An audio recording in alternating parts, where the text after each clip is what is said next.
Anda masih bersama kami dalam IDX Second Session Closing. Ya, pemirsa, seperti yang sudah kami ulas tadi, indeks harga saham gabungan di ujung sesi kedua naik 0,13% setelah mengalami pelemahan semenjak sesi satu. Bagaimana kemudian ulasan dari narasumber di hari ini? Langsung saja saya sapa dengan founder dan CEO Finvesol Consulting, Bapak Fendi Susianto. Selamat sore, Pak Fendi. Selamat sore, Pak Fendi. Ya, selamat sore Fajar. Apa Ya, kabar? baik, baik Pak Fendi. Semoga sehat selalu ya Pak Fendi ya. Amin, thank you ya, sama-sama. Ya, Pak Fendi, ini kita lihat market di hari ini terutama indeks harga saham gabungan sepertinya berhasil ditutup di teritori positif meskipun sudah di ujung-ujung ini Pak Fendi. Apa kemudian yang bisa kita baca dari pelemahan di sepanjang sesi satu menjelang akhir sesi kedua namun akhirnya berhasil ditutup positif? Ya, kita melihat sepanjang hari memang indeks berada di teritori negatif karena dampak ataupun pengaruh langsung dari sentimen negatif yang ada di bursa Wall Street semalam, ya, yang ditutup negatif juga. Kemudian juga kita melihat nampaknya indeks sudah cukup keras untuk menguji level resisten kuat ya, padahal kuat yang cukup kuat yaitu di 6.300-an. 6.350 itu sebagai support resisten kuatnya, sehingga kita melihat pengaruh-pengaruh dari melemahnya global semalam itu berimbas negatif kepada perdagangan indeks hari ini.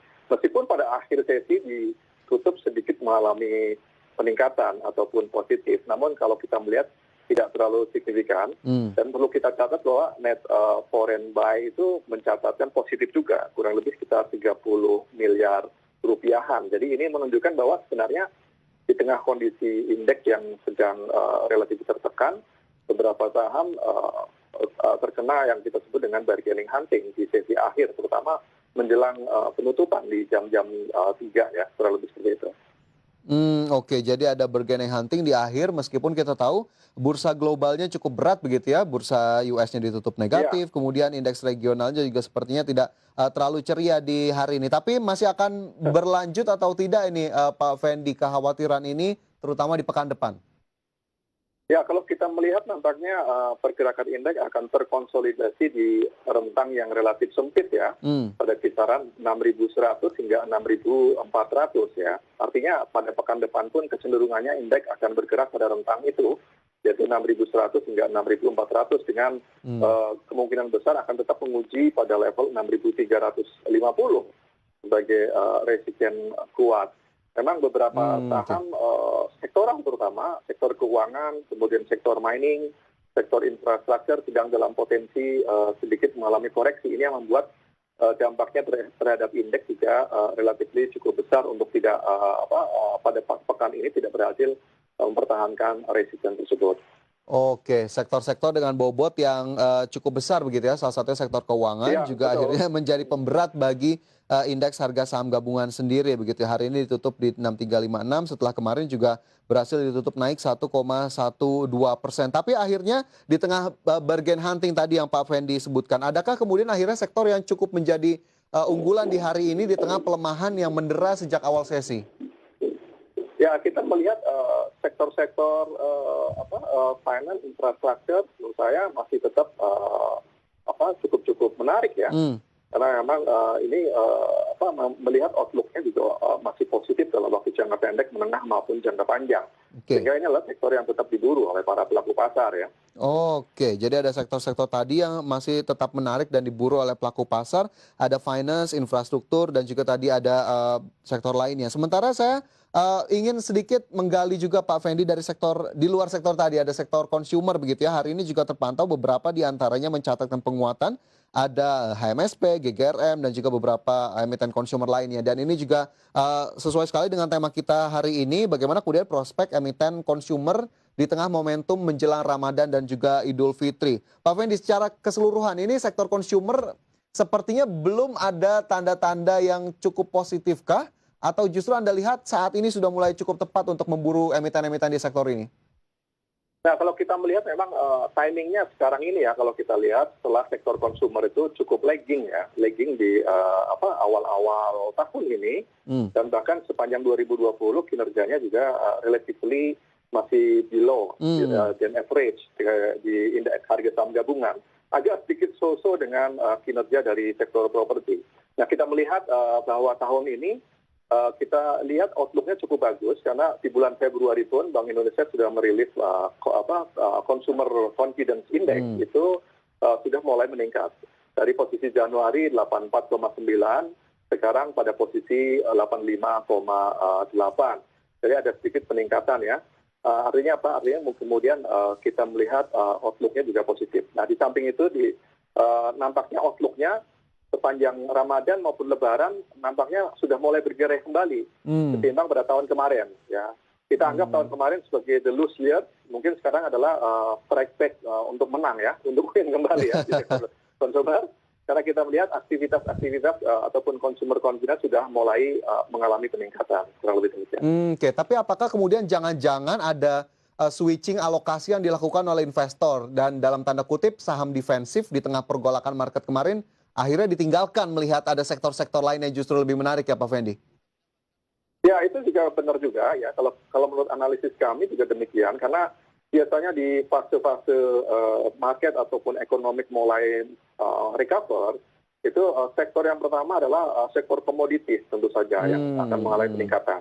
Sehingga temanya pada tahun kemarin dan awal tahun kemarin, sektor komoditas ataupun commodity related stock itu yang mengalami apresiasi luar biasa, seperti misalnya pertambangan, kemudian di sektor agribisnis, kemudian di sektor-sektor yang related dengan minyak segala macam, itu mengalami peningkatan yang cukup signifikan. Nah, itu dimanfaatkan momentum itu para pelaku pasar dengan dia sedikit meninggalkan sektor konsumer yang selama ini menjadi sektor yang defensif ya. Nah, namun demikian kita melihat 2021 nampaknya sudah mulai terbiasa dengan kondisi yang new normal, kemudian juga sudah mulai aktivitas mengalami peningkatan, consumer confidence mulai meningkat juga. Hopefully di bulan-bulan Maret akan terlihat secara signifikan ada potensi kenaikan consumer confidence yang cukup tinggi sehingga bisa kembali lagi ke level 92-an ya ataupun mendekati level 100, maka kemudian sektor-sektor consumer akan menjadi atraktif kembali.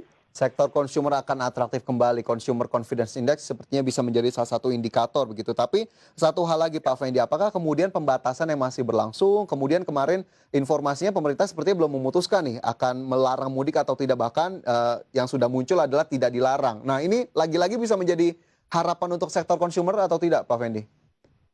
Ya, harapan masih terbuka lebar ya. Jadi artinya kalau kita melihat dengan kondisi kebaruan ini, entah itu katakanlah mudik dibolehkan atau tidak, aktivitas konsumsi masyarakat paling tidak sudah back to normal ataupun sudah mengarah ke sana. Kita melihat aktivitas Ramadan sebentar itu, kebutuhan belanja juga sudah mulai mengalami peningkatan. Kemudian aktivitas-aktivitas yang sifatnya lebih konsumtif juga sudah mulai sekarang ini terlihat mulai berkembang dengan cukup baik. Nah, sektor konsumer itu menarik ya. Sebenarnya peak level itu ada di tahun sekitar 2017-2018.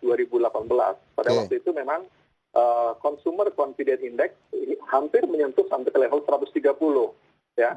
Jadi pada saat itu saham-saham sektor konsumer juga mengalami apresiasi yang cukup signifikan. Itu bisa dilihat, kita melihat ya, dari indeks sektor konsumer itu sampai mencapai level di atas 3.000 indeks. Tapi sekarang kan posisinya sudah sedikit mulai bagus. Nah, 1.740 di level terendahnya di 1.300 sampai dengan 1.400-an. Jadi ini nampaknya second wave ini akan terjadi di kuartal-kuartal ini maupun di kuartal kedua tahun ini ya untuk sektor konsumer. Oke, jadi memang kita harapkan ada pergerakan-pergerakan yang terlihat begitu ya dari sektor konsumsi, dan pemirsa mungkin itu juga bisa menjadi catatan-catatan kecil begitu ya untuk sektor konsumsi yang mungkin saja bisa mulai diperhatikan begitu ya di tengah momentum saat ini. Dan tapi kita kembalikan lagi bagaimana kemudian trading plan atau investment plan dari masing-masing dari Anda. Sementara itu Pak Fendi, dari sektor konsumsi juga kita coba gali beberapa saham dari sektor ini begitu ya yang hari ini juga mencatatkan kenaikan. Ada ICBP di sana hari ini juga naik, kemudian GGRM, HMSP, bagaimana kemudian prospek dari saham-saham ini sendiri. Kita ke ICBP, Pak Fendi, apakah kemudian dengan tadi proyeksi atau estimasi yang sudah Pak Fendi jelaskan, ICBP menjadi cukup menarik akhirnya? Ya, saya melihat juga menarik ya, karena posisi pada ICBP itu sudah mulai mengalami peningkatan. Pada posisi 9 Maret kemarin itu mencapai level terendahnya di 8.300.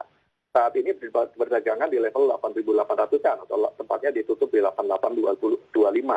Kita melihat dengan valuasi SCBP yang relatif tinggi ya, saya melihat valuasinya sekitar 11.900 dengan potensi yang ada ya, dengan fundamental value yang ada. Kita lihat dengan harga sekarang tentu saja ini akan ada potensi ataupun potensial upside yang cukup besar ya. Dari level 88.000 ke potensi fair price-nya di 11.900 rupiah. Atau dengan kalau kita melihat dengan price to earning ratio pada kisaran 17 hingga 18 kali ya, ataupun sekitar 16 kali di tahun 2021 ini. Jadi ini menurut saya ini cukup atraktif ya, menjadi sektor saham unggulan juga untuk di sektor konsumer, untuk dikoleksi oleh kita ya. Oke, menjadi salah satu unggulan. Ternyata jaraknya cukup lebar ya dengan target tadi. Hari ini memang ICBP masih berada di 8825, kemudian 11.900 diproyeksikan masih bisa menjadi level berikutnya. Tapi jika ingin masuk di hari ini, apakah sudah cukup tepat berarti? Nah, kalau kita melihat memang untuk entry level yang cukup bagus pada kisaran 8.500 sampai dengan 8.700 ya, saat ini ya. Jadi artinya kalau misalnya untuk jangka menengah panjang tentu saja dengan level 8.800 level sekarang cukup bagus sekali sebagai level entry untuk expected return sampai ke level 11.900 ya untuk valuasinya. Namun kalau untuk trading nampaknya kita mesti hati-hati juga karena memang ada resisten yang cukup kuat ada di level 9.000 rupiah di situ. Jadi resisten itu perlu dicermati ya. Apabila kemudian gagal tembus ke atas tentunya akan sedikit mengalami koreksi kembali outlook-nya hingga ke level 8.500. Namun apabila bertahan, ini peluangnya cukup besar untuk menuju ke level 9.200 sampai 9.400 untuk jangka pendek ke menengah. Nah untuk jangka panjang saya sampaikan lagi, ini atraktif dengan valuasi 11.900 ya. Oke, jangka menengah cukup atraktif begitu ya, meskipun tadi ada beberapa level yang perlu diantisipasi. Boleh saja pemirsa untuk bisa Anda jadikan tambahan catatan untuk ICBP. Sementara emiten di consumer lainnya, kita akan coba ulas sejenak Pak Fendi. Dan pemirsa, jam beracak di tempat Anda, kami segera kembali sesaat lagi.